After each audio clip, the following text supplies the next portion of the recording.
Assalamualaikum warahmatullahi wabarakatuh. Kembali lagi ke channel YouTube Junaidi Fayad. Kali ini kita akan membahas materi pembelajaran 5, subtema 1 dari tema 5, di mana materi yang akan kita pelajari ini terdiri dari 3 materi. Yang pertama adalah daur hidup hewan, merupakan dari muatan pelajaran ilmu pengetahuan alam. Yang kedua adalah menguraikan informasi penting dalam bentuk peta pikiran. Ini pun dari muatan pelajaran bahasa Indonesia. Kemudian yang terakhir, materi yang terakhir adalah lagu bertangga nada minor. Nah, lagu bertangga nada minor ini, materi ini berasal dari muatan pelajaran SBDP. 3 materi ini akan kita bahas pada video pembelajaran kita saat ini. Oleh karena itu, sebelum kita menyaksikan atau membahas materi tersebut, persiapkan diri kita dengan baik, cermati dalam menyaksikan videonya, agar kita langsung dapat memahaminya dengan baik dan benar. Yuk sama-sama kita bahas materinya.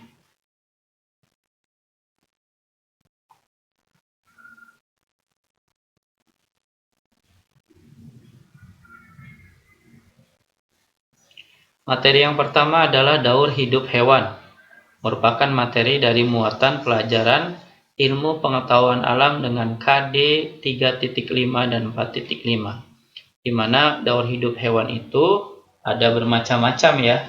Ada daur hidup hewan, ada daur hidup hewan yang berbentuk hewan bermetamorfosis. Nah, ini jangan sampai tertukar dan jangan sampai salah ya. Karena hewan bermetamorfosis itu nggak semua hewan bermetamorfosis. Nah, dicirikan hewan yang memiliki metamorfosis sempurna cirinya adalah dengan bentuk tubuh yang sangat berbeda antara bentuk telur saat menetas dan bentuk dewasanya. Contohnya adalah kalau di sini kita bahas kupu-kupu. Nah, kupu-kupu itu adalah sejenis hewan yang memiliki metamorfosis sempurna. Tapi kalau kita lihat video di layar ini, di video pembelajaran ini ya, saat ini kita saksikan. Di video ini saya mengambil gambarnya nyamuk ya. Dari nyamuk ya, di mana metamorfosisnya berawal dari telur ya. Urutannya telur, di sini telur, kemudian jentik-jentik. Nah, jentik-jentik. Ini jentik-jentik, kemudian ke pupa. Kemudian dari pupanya keluar, lalu muncullah nyamuk. Nah, urutannya seperti itu. Jadi kalau ditanya daur hidupnya, maka urutannya dari telur, jentik-jentik, pupa, nyamuk. Dan nyamuk itu yang menggigit tubuh kita biasanya adalah nyamuk betina, bukan nyamuk jantan. Kenapa? Karena nyamuk betina membutuhkan darah untuk menghangatkan tubuhnya untuk bertelur. Nah, kalau jantan tidak akan menggigit kita ya. Jangan sampai salah tertukar ya. Nyamuk yang menggigit tubuh manusia itu adalah nyamuk betina. Karena untuk menghangatkan tubuhnya yang memiliki telur. Sedangkan kupu-kupu, nah di sini walaupun tidak ada gambarnya, di sini saya sudah tuliskan nih. Kupu-kupu itu memiliki daur hidup telur, ulat. Nah, dari telur kemudian jadi ulat. Nah, biasanya ulatnya itu makan daun nih, tumbuhan yang kita tanam. Kemudian jadilah kepompong atau pupa, kemudian menjadi kupu-kupu. Nah, ini daur hidup dari kupu-kupu. Ingat ya, berbeda antara hewan yang bermetamorfosis sempurna dan hewan yang tidak mengalami metamorfosis tidak sempurna. Contohnya di sini kalau metamorfosisnya sempurna adalah nyamuk dan kupu-kupu. Kita lanjutkan slide berikutnya.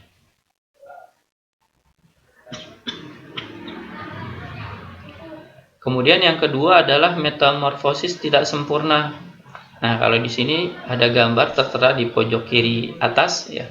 Itu gambarnya gambar belalang. Nah, urutannya adalah telur. Nah, dari sini ya, telur, kemudian nimfa.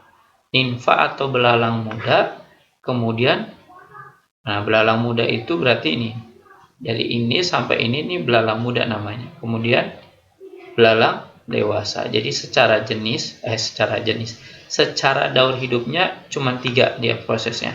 Telur, nimfa atau belalang muda, kemudian belalang dewasa. Nah, kalau gambarnya lebih jelasnya begini. Telur, nimfa tanpa sayap, nimfa bersayap pula, ya. 1 sama 2 itu bedanya, ini masih agak kecil, ini lebih remaja, ini baru dewasa. Sama aja sebenarnya, tapi prosesnya ada 3, 1, 2, 3. Ini metamorfosis tidak sempurna, dicirikan dengan bentuk tubuh hewan muda yang tidak berbeda dengan dewasanya. Selain dari belalang, contoh lainnya adalah kecoa. Kecoa itu daur hidupnya telur, nimfa atau kecoa muda, kemudian kecoa dewasa. Nah, ini tidak berbeda antara dewasa dengan pada saat dia kecil.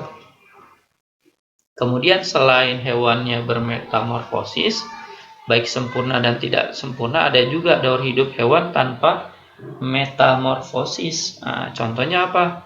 Nah, di sini dibaca dulu keterangannya ya. Daur hidup tanpa metamorfosis tidak mengalami perubahan bentuk tubuh. Contohnya, jadi tanpa metamorfosis itu berarti tidak mengalami perubahan bentuk tubuh. Contohnya adalah daur hidup ikan. Kenapa? Karena ikan berkembang biak dengan bertelur. Telur menetas menjadi ikan muda, lalu menjadi ikan dewasa. Pada prinsipnya sama aja daurnya. Telur, menetas, ikan muda, ikan dewasa. Selain daur hidup ikan, ada juga daur hidup kadal. Karena daur hidup kadal berkembang biak dengan cara bertelur. Telur menetas, muncullah kadal muda, kemudian berkembang menjadi kadal dewasa. Nah, 2 hewan ini, baik ikan maupun kadal, adalah hewan yang memiliki daur hidupnya tanpa metamorfosis. Ya, tanpa metamorfosis. Kita lanjut ke slide berikutnya ya. Selain 2 kategori yang tadi di atas ya, dengan metamorfosis sempurna atau tidak sempurna, yang pertama. Yang kedua, tanpa metamorfosis, baik ikan, daur hidup ikan maupun daur hidup kadal. Di sini juga ada daur hidup hewan yang lain. Contohnya adalah kucing ya. Nah, kucing itu bagaimana? Nah, kucing itu beranak atau melahirkan. Ketika dia melahirkan, muncullah anak kucing. Nah, anak kucing tumbuh menjadi kucing muda, lalu menjadi kucing dewasa. Nah, ini daur hidupnya. Namanya daur hidup kucing. Kucing melahirkan, muncul anak kucing muda, kemudian kucing dewasa.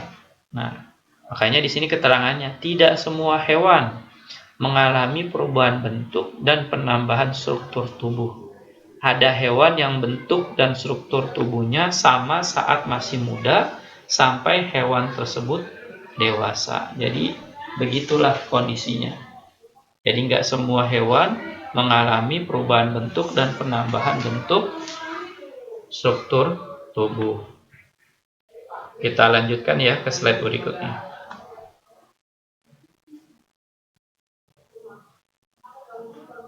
Pada slide ini berisi tentang soal latihan, di mana soal latihan ini adalah diambil dari pembahasan materi yang sedang kita bahas ya, dari video pembelajaran ini. Seperti yang kamu lihat bersama, nomor 1 adalah contoh hewan yang mengalami metamorfosis tidak sempurna. Tadi sudah ada ya, hewannya apa aja. Kemudian tuliskan tahapan metamorfosis pada kecoa. Ini pun sudah ada ya, ada dalam contohnya ya, tahapan-tahapannya.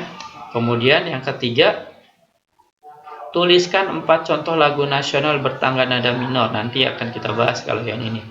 Kemudian yang keempat, tuliskan apa yang kamu ketahui tentang peta pikiran. Ini pun akan kita bahas nanti. Kita masuk ke dalam materi yang kedua, yaitu menguraikan informasi penting dalam bentuk peta pikiran. Nah, materi yang kedua ini adalah dari muatan pelajaran bahasa Indonesia dengan KD atau kompetensi dasar 3.7 dan 4.7. Di mana peta pikiran merupakan suatu cara mencatat kreatif dan efektif yang disajikan secara ringkas. Jadi yang namanya peta pikiran itu, sekali lagi ya diulang, suatu cara mencatat kreatif dan efektif yang disajikan secara ringkas. peta pikiran biasanya disajikan berbentuk cabang. Nah, cabang seperti pohon. Nah, ini adalah ciri khas dari peta pikiran nih. Disajikan berbentuk cabang seperti pohon. Berikut contohnya ya. Oh, belum contohnya berarti.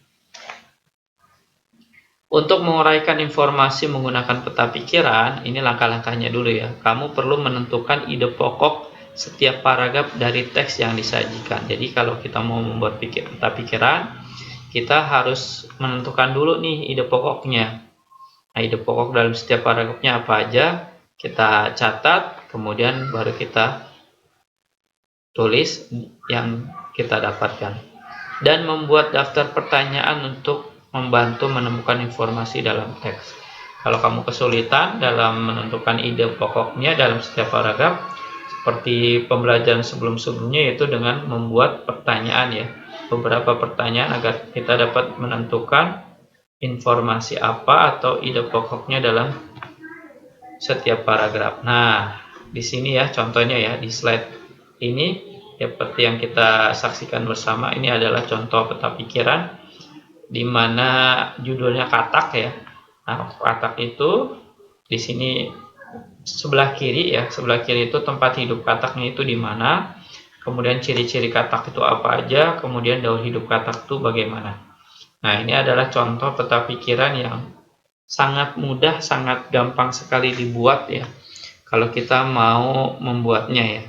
Kenapa ini dibuat? Untuk namanya aja tadi ya, penyajian dalam bentuk kreatif dan efektif. Nah, ini kreatif dan efektif, nggak semua orang nih melakukan seperti ini. Karena bentuknya seperti ini untuk memudahkan kita dalam memahami suatu materi, namanya peta pikiran. Kita lanjutkan ke materi selanjutnya.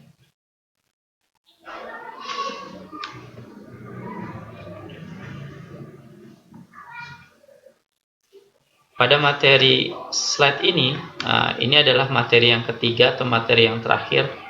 Lagu bertangga nada minor merupakan materi dari muatan pelajaran SBDP dengan KD kompetensi dasar 3.2 dan 4.2, di mana lagu bertangga nada minor adalah tangga nada. Nah, sebelum kita membahas ini, tangga nada adalah urutan nada yang disusun secara berjenjang.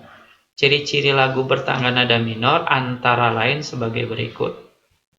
Nah, jadi kalau sebelumnya di pembelajaran 1 atau 2 kita sudah belajar lagu bertangga nada mayor, di sini kita belajar lagu bertangga nada minor. Nah, cirinya memiliki 3 ciri.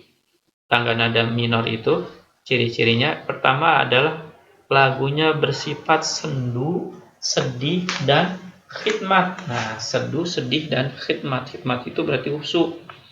Nah, ciri khas lagunya. Kemudian jarak atau interval nadanya 1,5, 1, 1, 1, setengah, 1, 1. Jadi beda ya antara interval minor dengan interval mayor. Jangan sampai tertukar nih. Nah, kalau minor 1,5, 1, 1, 1, setengah, 1, 1. Kalau mayor bukan begini tandakan jarak atau intervalnya. Kemudian yang ketiga adalah urutan nadanya dimulai dengan nada A atau La dan diakhiri dengan nada A atau E atau E mi. Nah, ini urutan nadanya dimulai. Jadi ada 3 ciri-ciri tangga nada minor. Nah, kalau tangga nada mayor ada 4 kalau nggak salah. Jadi ada 4, kalau minor cuma 3. Contohnya pun lagunya beda ya. Nah, karena di lagunya dinyanyikan dengan khidmat. Nah, khidmat atau sedih. Contoh lagunya adalah syukur, mengheningkan cipta, terima kasihku, atau gugur bunga. Nah, ini adalah contoh-contoh lagu yang bertangga nada minor. Kita lanjutkan. Nah, ini adalah contoh lagunya nih. Nah, di sini disimak, ayo nyanyikan lagu berikut. Jadi ini adalah lagu di mana lagu sering kita dengar ketika kita di sekolah dan kita mengikuti upacara kenaikan bendera pada hari Senin ya. Dan ini dinyanyikan oleh oleh pemandu suara ya. Nah, mengheningkan cipta. Jadi ketika pembina meminta kita untuk mengheningkan cipta, maka pemandu suaranya menyanyikan lagu ini. Yuk sama-sama kita nyanyikan hitungan ketiga ya. Ketukan ketiga kita mulai. 1, 2, 3. Dengar seluruh angkasa raya memuja pahlawan negara. Nan gugur remaja diri badan bendera bela nusa bangsa. Kau ku kenang wahai bunga putra bangsa, harga jasa kau cahaya pelita bagi Indonesia merdeka.